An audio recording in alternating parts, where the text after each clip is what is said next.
guys, welcome back to my channel. My name is Holly for those of you who have never been here before, and today I'm going to be talking about a very requested topic about being a CNA in nursing school. And I have been a CNA for a year. My year anniversary was February 9th, so I have been a CNA for a year, so I do have some experience. I'm going to talk about what it's like to be a CNA, some of the things you do, how it compares to nursing, just kind of different things to do with CNA. So make a really short video. I'm in the middle of writing a paper, so I thought I would film this really fast. So let's go ahead and get it. So just to give you guys a little bit of a background, I am a nursing student in a BSN program, and it is a 5-semester program. I am in my 2nd semester, so I have 1 semester under my belt and I'm about midway through my 2nd semester. And I have been a CNA for a year. It is actually February 15th, and my year anniversary at my nursing home was February 9th. So I have been there for a year. I have had the experience. I've had so many different experiences with so many different types of people, and I just want to explain to you guys what it's like to be a CNA and why I think it's a good idea to become a CNA before being a nurse. So a lot of people, there are people out there who have never been a CNA and they are in nursing school with me, and that's perfectly okay. Like, there's nothing wrong with that. I am just giving my experience as to why I think it is beneficial and why, if you have the opportunity, that I would pursue it.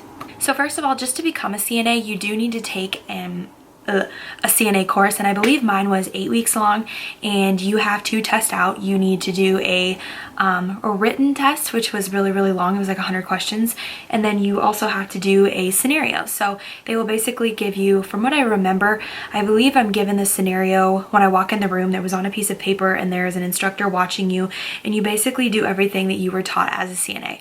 So once you pass that, you are officially CNA certified, and I believe to keep your certification as a CNA, it's only like you have to work like 8 hours once a year, which to me is like kind of ridiculous. Like, to keep your certification only 8 hours a year is crazy to me, because I feel like it should be more than that, but people get away with it. So basically everything that I was taught as a CNA, people don't do, and I'm like being 100% honest. You know, what you learn in your CNA class, that's not how you're going to do it in the nursing home or the hospital. There's going to be a different way that your facility is going to want you to do it. So that I guess was like the #1 thing that I learned being a CNA. Do I like being a CNA? Yes, I absolutely do truly love my job, and I can say that with honesty. There are days that I do not want to go to work, and like, if you follow me on Snapchat, you'll like see like, oh my gosh, I have to go to work, like this is me when I go. But it's like, it's not because I don't like what my job entails. It's because sometimes it's very difficult to have long shifts, and I work 8, 16, 12-hour shifts. It just depends.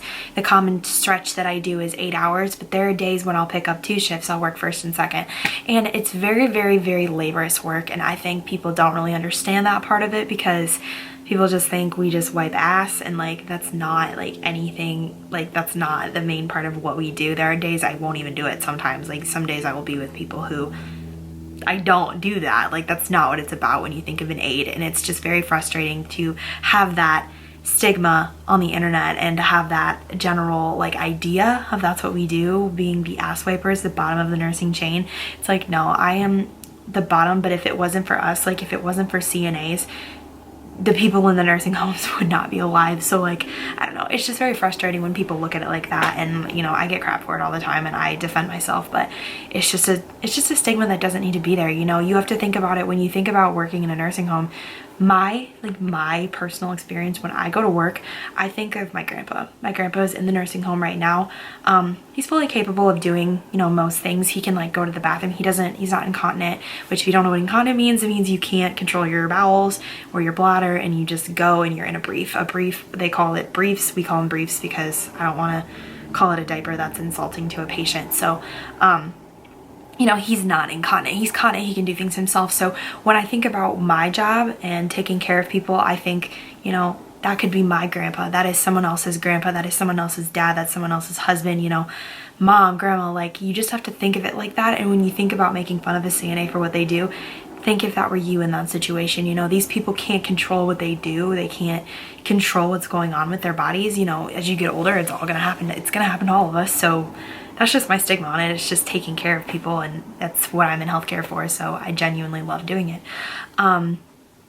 The part of it that I love the most, and I think that is extremely beneficial to nurses, is the fact that it is hands-on patient care. You are gonna like I'm so much more comfortable in the clinical setting of my nursing program because of my background as a CNA. You know, I have completely nailed the typical knock on the door, say who you are, ask them for their name. That whole process is just a breeze to me and to my other friends who have been aides because we do it all the time. Like it's just a really, really good bottom baser for being a nurse, I feel like. And you know, it's taught me a lot about like different tools that we use, like catheters and stuff like that. So having that background in the back, like in my mind, like as I'm going through my clinicals and as I'm going through all my classes, it's been very, very helpful and beneficial to me. So I definitely would recommend it. Now, God, I'm like gonna choke over here. So how many hours a week do I work? Well, I work every other weekend right now. I have done this for this semester and the past semester. I work every other weekend and I work 2 8-hour shifts. I work on a Saturday and I work on a Sunday. I work from 2 to 10. I don't ever work first shift. If I do, it's because I'm picking it up. It's not my shift. I will never get scheduled that shift. So basically I work 16 hours in a 14-day stretch. I know people are gonna be like, oh my God, that's all you work. Well, I actually like work very, very hard for those 16 hours, and in the other hours that I'm not working, I'm basically doing my job, which is being a student. A lot of people kind of think that that's a joke, and like it's not. Like it takes a lot of time as a student to completely dedicate yourself to your studies as a nursing student. I know people who work full-time and go to school, and I know people who have 9 kids and go to school. I go to school with a mom and she has 9 children. Like it's completely okay to go to school and work full-time. Like if you can do it, great, good for you, that's amazing. But for me personally, I only work every other weekend, 16 hours. So, I mean, I have to like budget things out and save my money. And you know, during the summers I save my money, and my parents also do help, but that's just, I'm thankful and I'm blessed for that. But I do only work every other weekend, and I get that question a lot on YouTube. People ask all the time how often I work. So every other weekend, 16 hours. I would tell you guys what I make as an aide, but my facility probably wouldn't appreciate that. So I will tell you guys that I do make over $13. I make over that an hour. So if that gives you any idea, it's just an 8-week course you take and you make very, very good money, and your job is completely patient care. So if you are a nursing student and you're looking for a good job, I highly, highly, highly recommend taking a CNA course. Maybe take it in the summer or something so you can have the opportunity, just so that it doesn't mess up with your studies.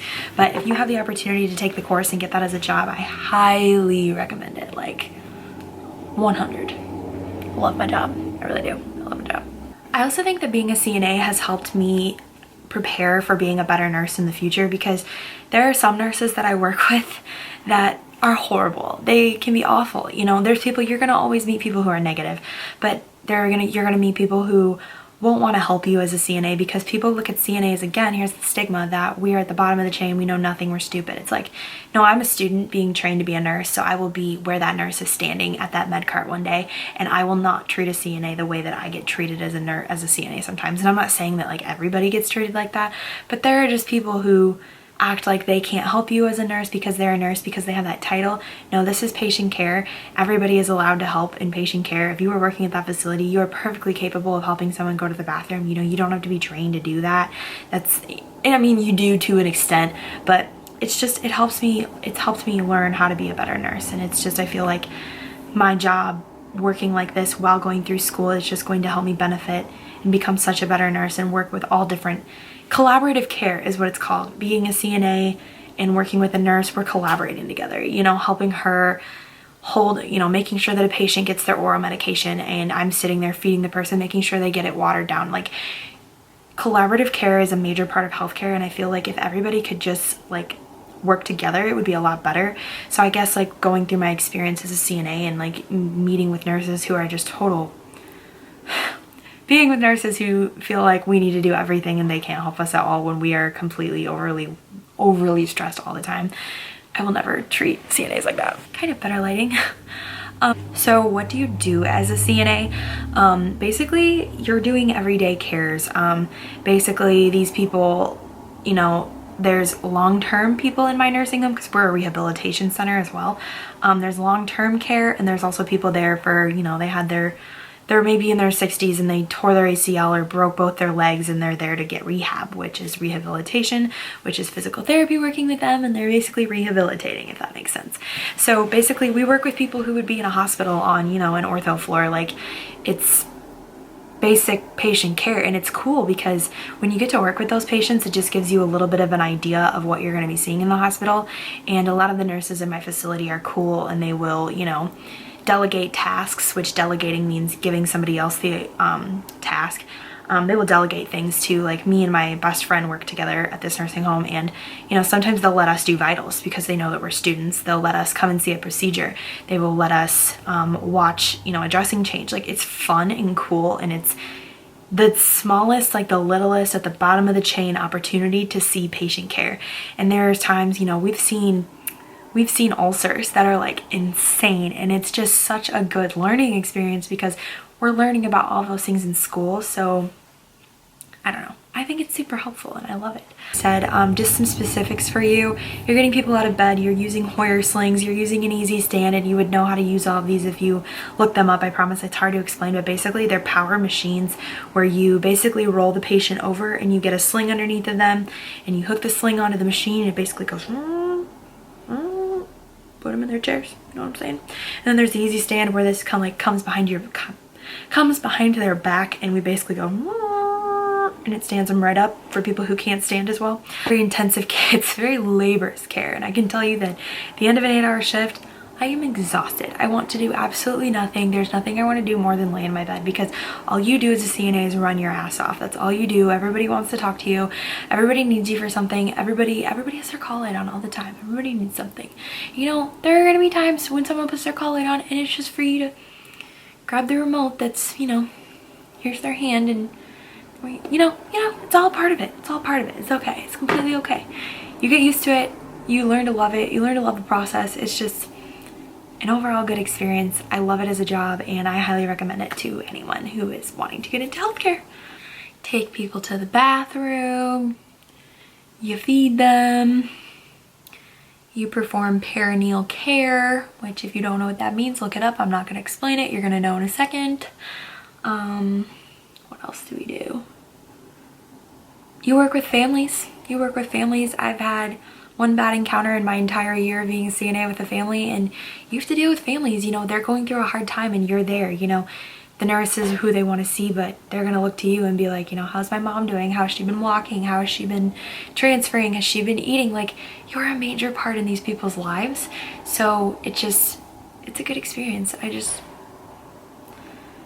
We are major people in the healthcare process, and if it was not for us, like, I know that now. Like, I know that as being a CNA for a year, like, if it was not for us, like, these people wouldn't be alive. So give your CNA a hug if you see them. If you work in a hospital and you're a nurse, give a CNA a high five. Tell them you appreciate them.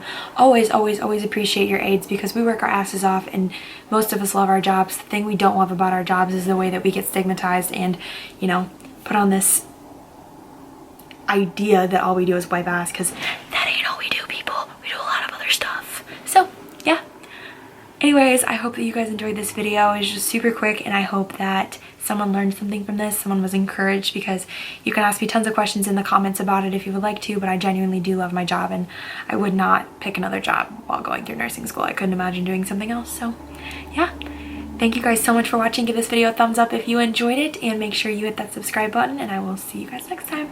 Bye guys.